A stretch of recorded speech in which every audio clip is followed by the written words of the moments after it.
Om Namo Bhagavate Vasudevaya.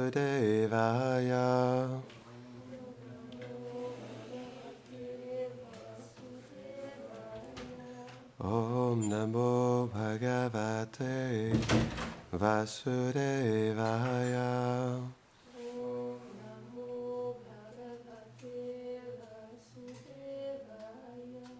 Om Namo Bhagavate Vasudevaya.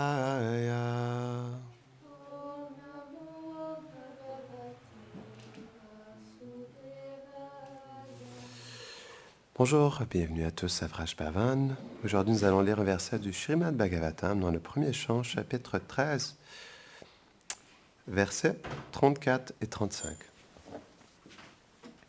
Donc, vous pourrez répéter le verset 35. Pitadhyuparate pando sarvanna suridashishun araksatam vyasanata pitrivyokva katavita. Traduction. Après la mort de notre père Pandu, quand nous n'étions que des enfants, ils nous protégèrent tous deux comme des parents de tous les dangers. Où sont-ils allés? Verset 35, veuillez répéter après moi. Sutta vacha kripaya sneha vaiklavyat suto viraha karshita atmeshvaram achakshano na pratyaha titpidita. Traduction. Sutta dit, Sanjay, qui était un serviteur dévoué et loyal de Dhritarashtra, était extrêmement affligé par la soudaine disparition de son maître. Et pour le moment, il ne pouvait émettre aucune réponse. Commentaire. Srila Vishwanath Chakravarti Thakur dit, Sanjay était dominé par l'affection. Il pensa, que va-t-il advenir d'eux sans ma protection? Il était perturbé par l'attachement qu'il éprouvait pour eux, ce qui fit fondre son cœur.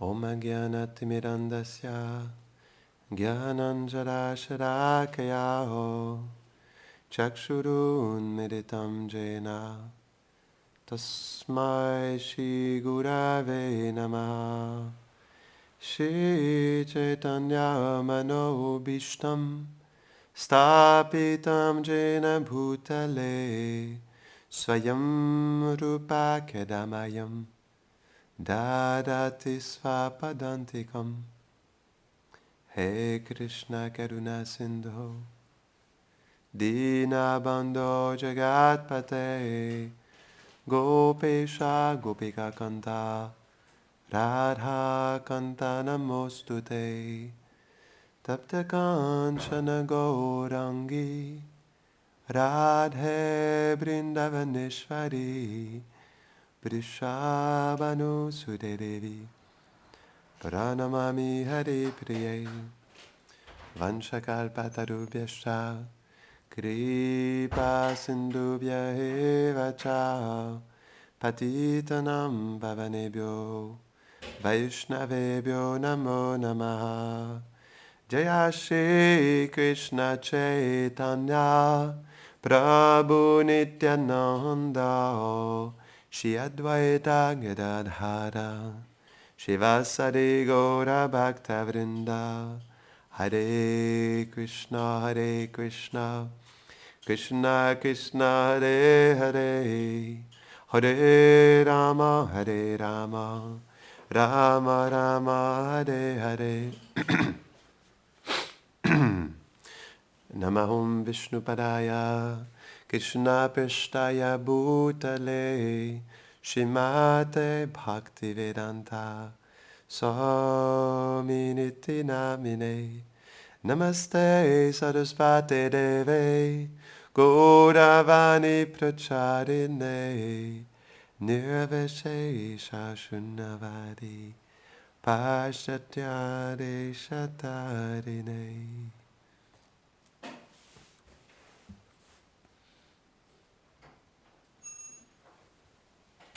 Donc, pour ceux qui ne connaissent pas Sanjay, Sanjay, c'est un serviteur très intime de Dhritarashtra. C'est lui qui a récité la Bhagavad Gita à Dhritarashtra. Parce que Dhritarashtra, il était aveugle et il ne pouvait pas, premièrement, voir la bataille de Kurukshetra. Mais tout de même, il voulait y participer. Il voulait y participer. Et dans sa teneur est portée, je crois que c'est dans l'introduction, ou dans le premier chapitre. Srila Prabhupada explique que Sanjay, à travers la télévision du cœur de Dhritarashtra, il lui a montré la bataille de Kurukshetra. Donc, par l'intermédiaire de son cœur. Un peu comme le même principe que Brahma, quand il a reçu darshan du monde transcendantal. C'est expliqué que dans son cœur, il a reçu le darshan, la vision de la demeure éternelle de Krishna. Donc, de la même manière, Dhritarashtra, il était présent à travers l'écoute, mais pas seulement ça. Sanjay était tellement une personne qualifiée qu'à travers sa récitation de la Bhagavad Gita, Dhritarashtra pouvait être présent sur le champ de bataille et entendre Krishna parler à Arjuna. C'est la même chose aussi avec Vyasadeva, non? Le même principe, il est là. Vyasadeva, il a reçu le Srimad Bhagavatam dans son cœur. C'est comme ça qu'il a pu le partager à son fils, Shukadeva Goswami. Encore une fois, dans la télévision de son cœur, Shukadeva Goswami l'a reçu et l'a perçu et a pu le partager à Maharaj Parikshit. On parlait de ça l'autre jour. On ne devrait jamais sous-estimer Shabda Brahman, la vibration transcendantale, parce qu'il y a beaucoup de choses. Il y a beaucoup de choses présentes dans la vibration transcendantale. Non, parce que Jiva Goswami, il explique que chaque verset du Bhagavatam est un divertissement de Radha et Krishna. Donc, il se passe beaucoup de choses. Donc, à travers le son, on peut se connecter à cette réalité. C'est pourquoi nous sommes fortunés, nous avons accès à ce son transcendantal. Donc, on parlait de ça aussi, non? Tout commence par l'écoute. C'est par l'écoute qu'on entre dans le monde transcendantal. Donc, c'est tellement beau. Parce que dans l'écoute, il y a le divertissement qui est pleinement présent, non? Mais aussi, notre présence en connexion à ce divertissement aussi est présente. Donc, c'est pourquoi c'est jamais ordinaire d'entendre parler des gloires de Krishna et de sa demeure éternelle. Parce que dans ces gloires, on peut se connecter profondément. C'est tellement précieux. L'écoute et le chant. Shravanam Kirtanam entraîne Smaranam Vishnu.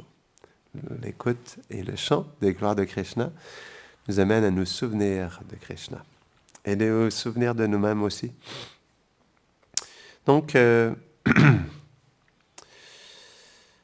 ok, après ça, je voulais parler un peu de ce qui était expliqué dans le commentaire. Que va-t-il advenir d'eux sans ma protection? Il était perturbé par l'attachement qu'il éprouvait pour eux, ce qui fit fondre son cœur. Ça me rappelle un verset du Bhagavatam où c'est expliqué que un parent ne peut pas protéger son enfant. Il ne peut pas le protéger de la vieillesse, il ne peut pas le protéger de la maladie. Il ne peut pas réellement protéger son enfant. Il peut seulement le servir. Qui protège? Non? Krishna Makeke. C'est quoi le verset? Mareke, Krishna. Je ne me rappelle plus. Donc, la traduction, c'est que si Krishna veut protéger une personne, personne ne peut le tuer. Et si Krishna veut enlever la vie à une personne, personne ne peut le protéger. Ah, Mare Krishna Rakeke? Rake Krishna Mareke. C'est ça. Donc, c'est Krishna qui nous protège. On ne devrait pas penser qu'on se protège soi-même ou qu'on protège les autres en réalité. Parce qu'on ne peut pas protéger les gens de leur karma. Les gens, ils ont un karma à vivre qui les pousse à vivre certaines choses dans leur vie au quotidien. Donc, c'est pourquoi la protection suprême, ça reste Krishna. C'est un des 6 principes du Sharanagati, non? Principe de l'abandon. Krishna est mon seul et unique gardien, mon seul et unique protecteur. Et parce qu'il est mon protecteur, dans une profonde humilité, c'est un autre principe, non? Dans une humilité, dans un meekness, je ne sais pas comment dire en français, to be meek, dans une... je ne sais pas comment traduire. dans une humilité, dans une simplicité, non. Je prends refuge de Krishna, je m'abandonne à lui, parce qu'il est mon seul protecteur. Donc, ça c'est la première chose. En réalité, c'est pas vraiment lui qui protégeait, non, Gandhari et Dhritarashtra. Par les effets de la providence, Vidura avait finalement convaincu, non, Dhritarashtra de tout quitter. Ensuite, c'est expliqué, il était perturbé par l'attachement qu'il éprouvait pour eux, ce qui fit fondre son cœur. Ouh! Premièrement, l'être vivant a besoin d'être attaché. C'est notre nature. On doit toujours être attaché à quelque chose. Non? Pourquoi? On pourrait dire l'attachement de l'âme, elle est aux énergies de Krishna en premier. Après ça, à la personne, non? Parce que Krishna, c'est tout de même une personne. Mais on pourrait dire qu'on est dépendant et attaché des énergies de Krishna en premier. Donc on est attaché à cette énergie matérielle parce que c'est ce qui nous donne la vie en ce monde. Donc c'est pourquoi il y a l'attachement, parce que l'âme, comme elle est toute petite, elle ne peut pas être détachée. Parce qu'en elle-même, elle ne peut pas survivre en elle-même. Je me rappelle, Devamrita Maharaj, il avait expliqué ce point-là, je trouvais ça intéressant. Il expliquait que l'âme, elle est spirituellement faible. C'est sa qualité en même temps parce que dans cette faiblesse, il y a une profonde dépendance envers Krishna. Parce que la qualité principale de l'âme est de prendre refuge de Krishna, dû à cette dépendance, non, qui nous rend attachés à lui. Donc, c'est dans la nature de l'âme d'être attaché. Mais malheureusement, on s'attache aux choses de ce monde. Et on s'attache aux gens de ce monde aussi. Comme on s'attache à des gens qui sont attachés à la matière, à l'illusion matérielle, alors nous aussi, on s'embourbe davantage dans les complexités de ce monde. Non? Donc c'est ça le problème, c'est qu'on doit être attaché, mais à la bonne personne. On doit avoir de l'affection, mais dans la bonne disposition aussi. C'est pourquoi, justement, c'est pas le fait d'être attaché qui est un problème, ou le fait d'avoir de l'affection, mais c'est le fait d'être attaché à la matière. C'est ça qui crée toute cette complexité matérielle. Parce que plus on devient attaché à cette matière, et plus on veut entrer dans cette matière. C'est comme une matrix. Plus on est attaché à la matrix, plus on veut jouer dans la matrix. C'est comme un jeu vidéo. Non? Donc, on peut voir que...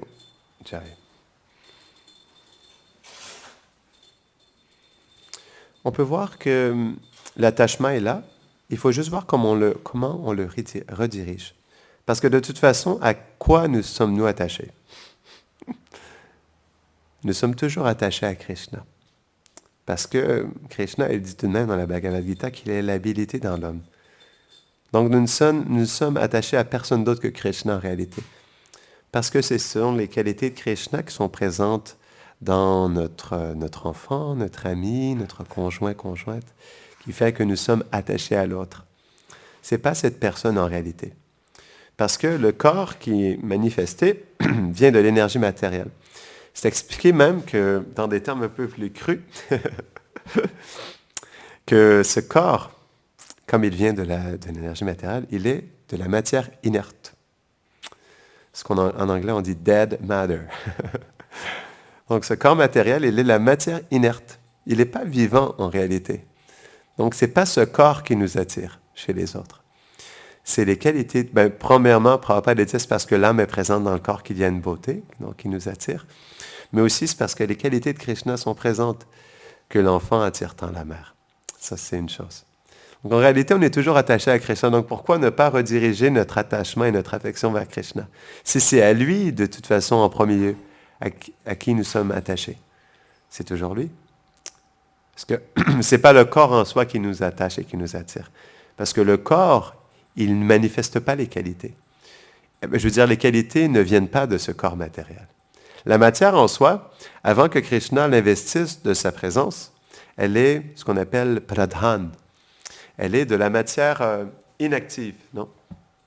Donc tous les éléments matériels sont réunis en une sorte d'énergie condensée, couleur shyam. Mais avant ça, il ne se passe rien. Hein. Sans la présence de Krishna, il ne se passe rien dans cette énergie. C'est dès que Krishna investit sa présence, à travers cette énergie matérielle qu'elle devient active. C'est la même chose avec tous les corps matériels. Donc, c'est par la présence de Krishna que ces corps et que ces objets de l'essence nous attirent. Donc, c'est pourquoi ne pas aller directement à cette personne qui est l'origine de toutes ces qualités qui nous attirent et qui nous attachent. Et donc, c'est ça le truc. Le point, c'est pas de se détacher de tous nos attachements, mais c'est de voir comment les choses à lesquelles nous sommes attachés, ça vient de Krishna. Donc, plus on est conscient de ça, puis plus graduellement, on devient attaché directement à Krishna à travers toutes ces choses. Non? Donc, c'est ça le point. Et c'est beau. Dans nos attachements matériels, on peut en fait réaliser que tous ces attachements sont des attachements vers Krishna. C'est intéressant. OK. Et donc, au lieu de faire fondre notre cœur par rapport aux choses de ce monde, notre cœur fond parce qu'on commence à percevoir les qualités de Krishna dans chaque chose. Et du coup, on devient attaché à lui, plus personnellement. Et notre cœur commence à fondre, mais il commence à fondre pour Krishna. Parce que c'est simple, en réalité, même si ça vient de Krishna, si on investit notre affection et notre attachement dans les choses externes, sans percevoir Krishna dans ces choses, alors on fait naître l'illusion dans notre cœur. Et on fait naître l'attachement pour le monde matériel. Donc en réalité, c'est juste une question de perception. On avait expliqué ça. Quand on perçoit l'illusion, c'est l'illusion qui entre dans notre cœur. Et quand on perçoit Krishna, c'est Krishna qui entre dans notre cœur. C'est un principe. Il faut juste percevoir Krishna en réalité. C'est ce qui fait toute la différence.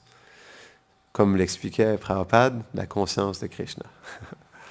C'est une question de conscience, non? Mais en même temps, ce n'est pas quelque chose d'artificiel. On parlait de ça aussi, je crois que c'était hier ou avant-hier. Ce n'est pas, comme l'expliquait Prabhupada, la conscience de Krishna n'est pas une imposition artificielle sur le mental. Elle est une disposition naturelle de l'âme. L'âme, elle est faite pour être consciente de Krishna, pour aimer Krishna, être attachée à lui, en réalité. OK, donc, j'aimerais aujourd'hui partager de merveilleux divertissements de Krishna. On avait un peu parlé de l'horaire de la soirée de Krishna, et j'avais oublié quelque chose que je voulais vous partager. Comment Krishna termine sa soirée? C'est une conclusion qui est toujours très spéciale. En fait, ils sont tellement absorbés, j'avais oublié d'expliquer quelque chose. Lorsque Krishna se rencontre avec tous ses amis et sa famille dans la cour intérieure, dans l'attente que le spectacle commence, ils sont tellement heureux d'être ensemble que juste ce moment privilégié, il fait en sorte qu'ils sont complètement satisfaits juste d'être ensemble, même s'il n'y aurait pas de spectacle. Le fait qu'ils soient tous ensemble dans cette intimité, c'est quelque chose qui est tellement précieux à leur cœur, en réalité. Et donc, à un moment donné, il y a Paktraka, qui est un serviteur très intime de Krishna. Il y a Raktraka et Paktraka. Patraka et Ratraka. Donc, Patraka, il va jusqu'aux oreilles de Nanda Maharaj. Il lui dit, il faudrait qu'on aille coucher Krishna. Mère Yashoda va me tirer les oreilles. Si on couche Krishna trop tard, donc, s'il vous plaît, est-ce que vous pourrez faire signe d'arrêter le spectacle? Donc, Nanda Maharaj, il lève sa main. Donc, le spectacle arrête. Donc, les serviteurs amènent Krishna à ses appartements. Krishna, il est baigné.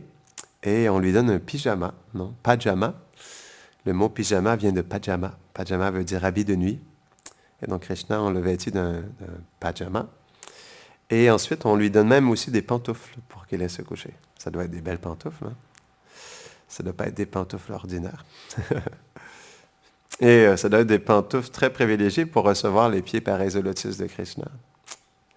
Elles ont une position très spéciale. Donc Krishna, il va se reposer.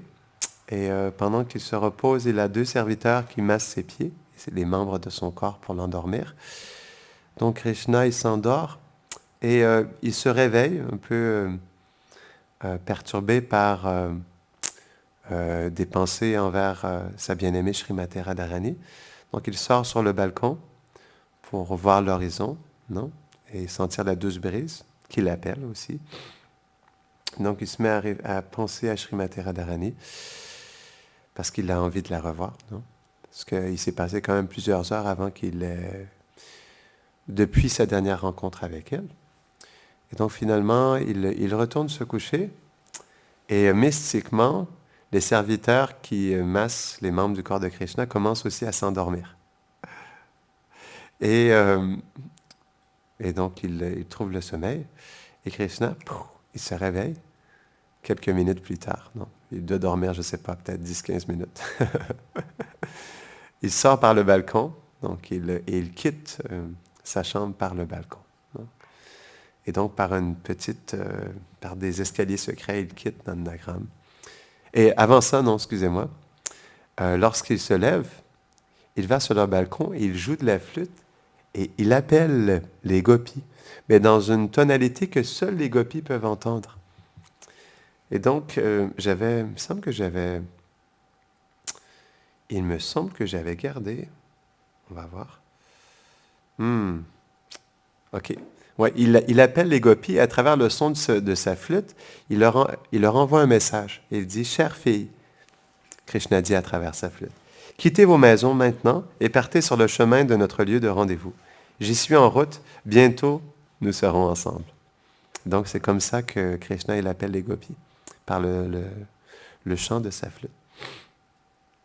Donc c'est ce qui termine, parce que je n'avais pas exactement terminé ce divertissement.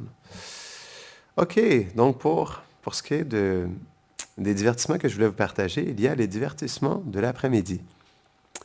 Et on sait que Krishna, à tous les après-midi, comme il a tellement un désir profond de revoir sa bien-aimée Srimati Radharani et les gopis, tous les jours en après-midi, Krishna passe 5 heures à Radhakund avec les Radharani et les gopis. Donc on pourrait dire, comment se fait-il que les gopas sont capables de vivre pendant 5 heures dans la forêt, non parce qu'ils partent toute la journée avec Krishna. Comment se fait-il qu'ils arrivent à tolérer le fait que Krishna soit parti pendant 5 heures? Mais c'est intéressant. Tout comme lorsque Krishna, parfois lorsqu'il fait la danse rasa, parce que le temps au monde spirituel, il est pas, linéaire, non? Il bouge selon les circonstances nécessaires dans les divertissements. C'est pourquoi parfois Krishna, lorsqu'il fait une danse rasa la nuit, comme c'est décrit dans le Bhagavatam, à un moment donné, il avait fait une danse rasa qui avait duré 1 jour de Brahma. C'est long, 1 jour de Brahma. Donc, comme il avait fait aussi une danse rasa toute la nuit avec les gopas, nous on avait partagé ça, qui avait aussi duré une nuit de Brahma, pas 1 jour, une nuit de Brahma. Donc, tout comme un instant peut se manifester comme 1 jour de Brahma, une nuit de Brahma, aussi, 5 heures se manifestent comme 10 minutes pour les gopas. Parce que s'il serait dans l'expérience que Krishna est parti pendant 5 heures, il ne serait pas capable de rester en séparation de lui. Et donc, ils essaieraient de le chercher, ils se diraient, mais est-ce qu'il est allé tuer un démon? Pourquoi n'est-il pas de retour? Non. Pourquoi est-ce qu'il n'est pas retourné? Est-ce qu'il n'est pas retourné? Donc, c'est pourquoi pour eux, cette expérience, elle est juste comme 10 minutes, parce que le temps peut soit se rétrécir ou soit s'allonger. C'est ça qui est spécial. On a déjà vécu ça dans notre vie, non? On vit un moment qui est tellement spécial et privilégié qu'on aurait envie que ça dure pour l'éternité. On a tous déjà vécu ça, non? Ben ça, c'est normal, parce que il y a des moments dans l'éternité où on aimerait que ça dure pour l'éternité, et l'expérience, on dirait que c'est éternel aussi. C'est ça qui est tellement précieux à Vrindavan. Donc, c'est pourquoi, même s'il est parti, non? Leur expérience, OK, il est juste parti 10 minutes, puis là, il revoit Krishna comme ça. Et pendant ce temps-là, pendant ces 5 heures-là, c'est Balaram qui fait des jeux avec tous les gopas pendant que Krishna il est parti. Et il faut comprendre que comme Krishna il a passé 5 heures avec Radharani et les gopis, le chemin de retour il est difficile pour lui. Donc il retourne, mais difficilement, puis il pleure, c'est expliqué qu'il pleure sur le chemin parce qu'il est déjà dans la séparation de Radharani et de ses chers gopis. Puis il n'a pas envie de retourner, mais il s'efforce à revenir. Et Radharani aussi, c'est la même chose. En fait, donc lorsqu'il quitte Radhakund, il y a comme un point dans le chemin où il y a un endroit qui s'en va vers Javat, où Radharani, elle retourne chez elle, et un endroit où Krishna, il retourne retrouver ses amis les Gopas. Et c'est toujours un moment difficile pour les deux, surtout pour Radharani. Donc, c'est expliqué que Krishna doit partir et Radharani, elle reste figée à cet endroit. Elle gratte avec ses orteils le sol. Et Krishna, il a envie de se retourner pour la regarder, mais en même temps, il n'ose pas le faire parce qu'il s'est dit, si je la regarde à nouveau, ben, ça va augmenter son sentiment de séparation envers moi. Donc, il décide de ne pas retourner la regarder. Et comme elle regarde Krishna sur le chemin, ben, il sort du chemin puis il retourne dans la forêt pour que Radharani ne le voie plus. Là. Donc, Radharani, elle retourne à Javat, non? Tant bien que mal dans la séparation. Pourquoi la séparation? C'est parce que leurs sentiments d'amour sont tellement profonds que lorsqu'ils se séparent, la séparation est toujours intense. Donc, c'est pourquoi ce sont toujours des moments difficiles, parce que la rencontre, elle est tellement intense, tellement profonde, que ça rend la séparation difficile. Non? Et c'est ce qui nourrit, en fait, l'union et la séparation. On pourrait dire que ce sont ces sentiments d'amour qui sont tellement intenses qui poussent les êtres, justement, à vouloir se retrouver constamment. On le vit ici, mais sauf que cette séparation, elle est accompagnée de souffrance, tandis que la séparation pour Radha et Krishna, elle n'est pas vécue comme ici dans ce monde. Parce que dans la séparation, il y a l'union.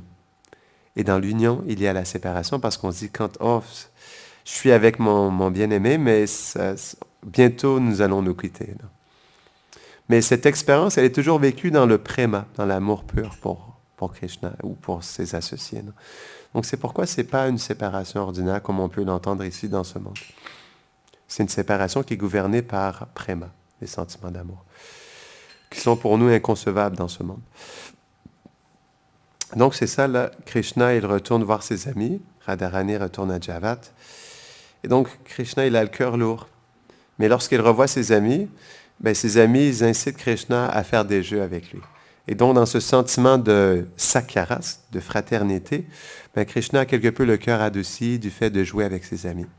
Donc, ils continuent à jouer, ils font toutes sortes de jeux. Hein. C'est pourquoi on peut dire le foot. Non? Krishna il joue au foot avec ses amis. Donc, ils ont des ballons en forme de fruits. Ils ont des fruits qui sont utilisés comme des ballons, certains fruits qui peuvent rebondir. Non? Il y a même des boules de fleurs, non?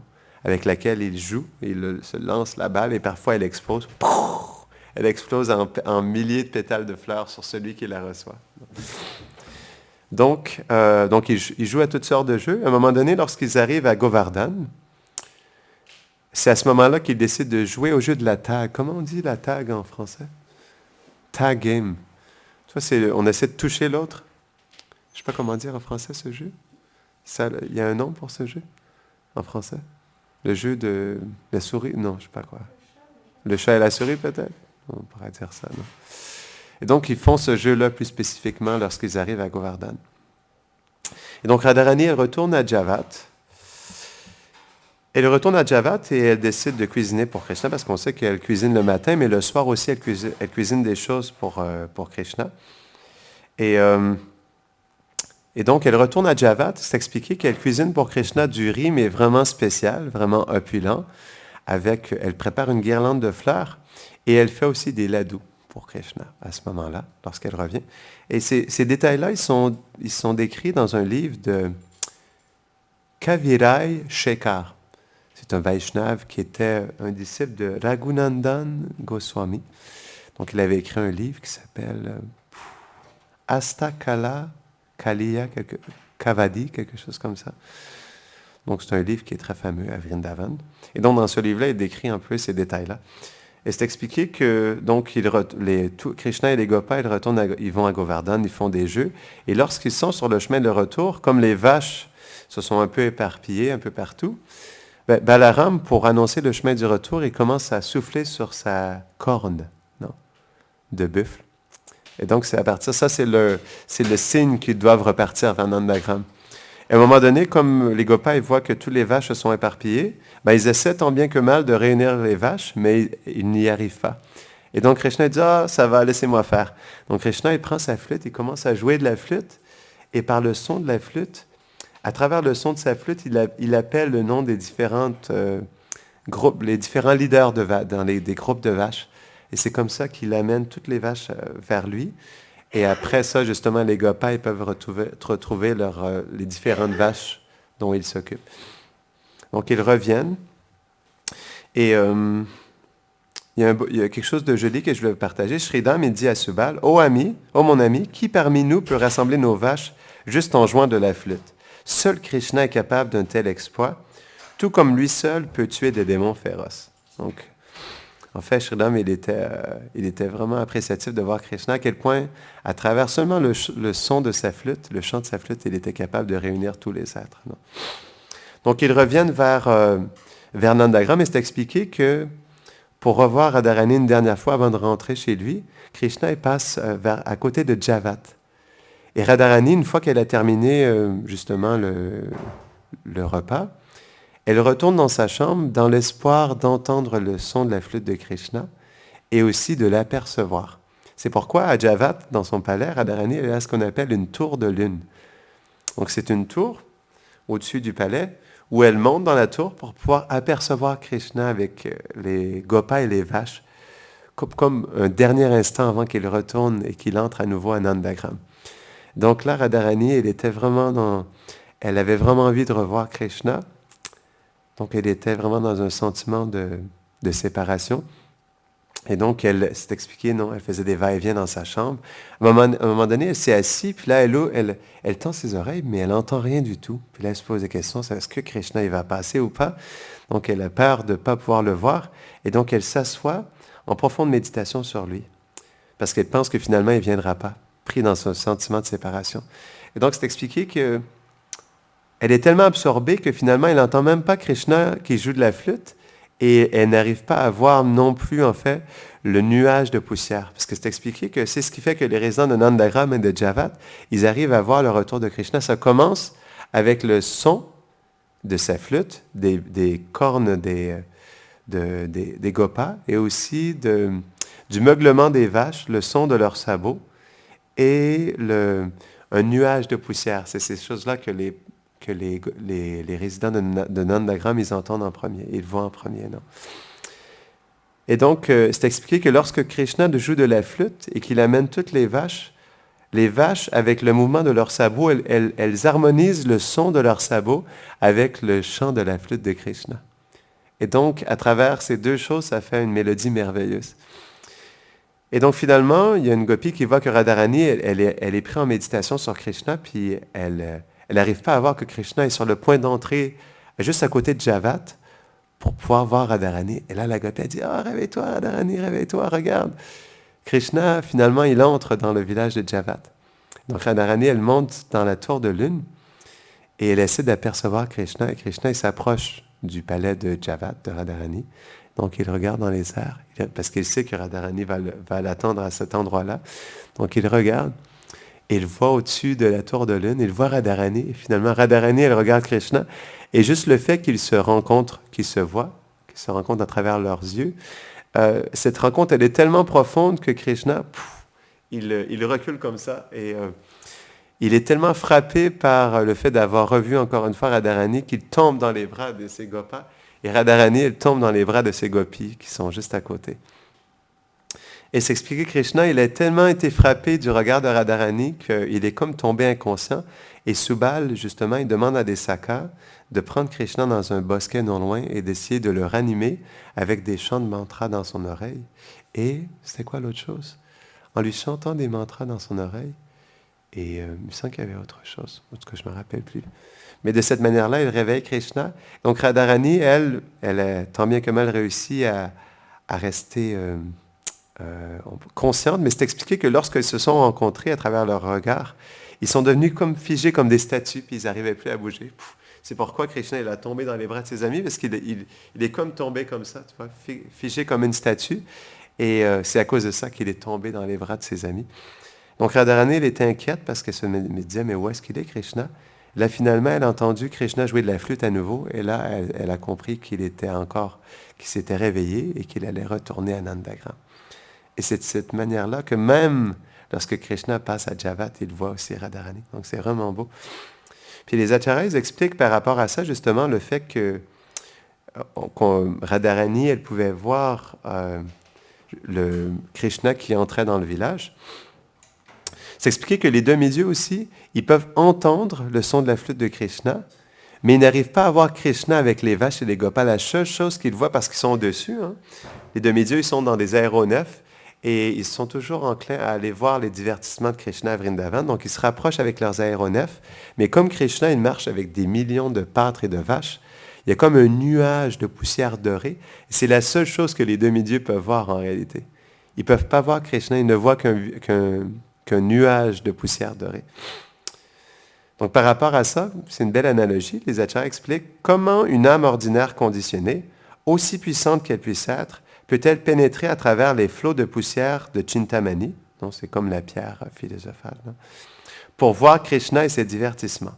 Mais quand les sons des prières des demi-dieux attirent l'attention de Krishna, alors seulement, par son initiative, peuvent-ils contempler ces divertissements de rassembler les vaches vers la maison dans l'après-midi.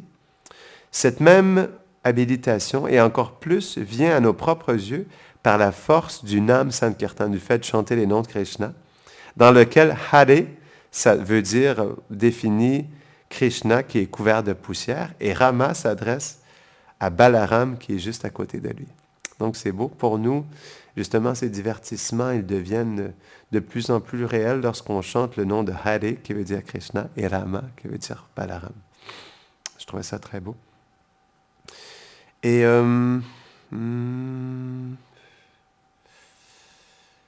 oui, il y a quelque chose d'autre que je voulais partager aussi pour montrer à quel point Radharani était dans un sentiment de séparation.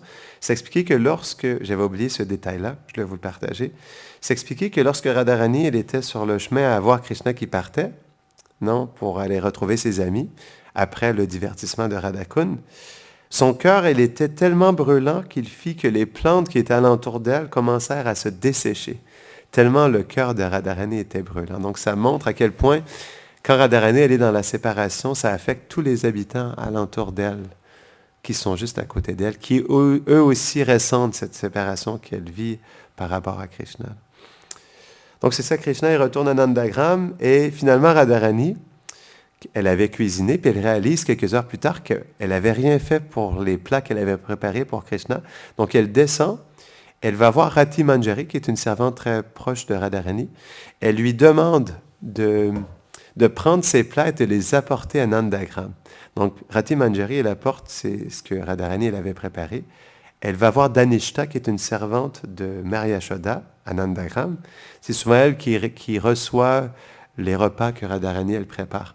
Donc, elle reçoit les repas, puis en plus, Rati Manjari, elle glisse en dessous du plateau de nourriture, elle glisse une enveloppe avec une lettre que Radharani a écrite personnellement pour Krishna. Et donc, elle amène la nourriture et aussi, elle fait passer la lettre d'amour de Radharani pour Krishna. Donc, ces divertissements, ils sont tellement beaux. Et lorsque je méditais sur ces divertissements, je me disais à quel point c'était spécial de pouvoir méditer sur Krishna et ses merveilleux divertissements. Et à quel point pour nous c'était précieux parce que c'est ce qui nous connecte à cette réalité transcendantale. C'est le chant et l'écoute. Et le plus on chante, et le plus on écoute sur Vrindavan, et le plus on peut se souvenir de Vrindavan. Le plus on peut entrer à Vrindavan. C'est à travers le chant et l'écoute qu'on entre à Vrindavan. Ça commence par ça en réalité. Donc, pour terminer, je voulais partager un petit verset de Prabodhananda Sarasvati du Vrindavan Mahimamrita. Il explique « Je me souviens du pays de Vrindavan, rempli de qualités étonnantes et limitées, qui prend la forme d'une grande lumière, qui a l'éclat de pure gemme qui confère le bonheur éternel, qui est tellement doux avec les empreintes de Radha et Krishna qu'on peut retrouver partout dans cette contrée de Vrindavan. » Donc, on va terminer ici. Jai Shri Vrindavan Dham Ki, Jai Nitai Gaura Premanande. Hari Bol.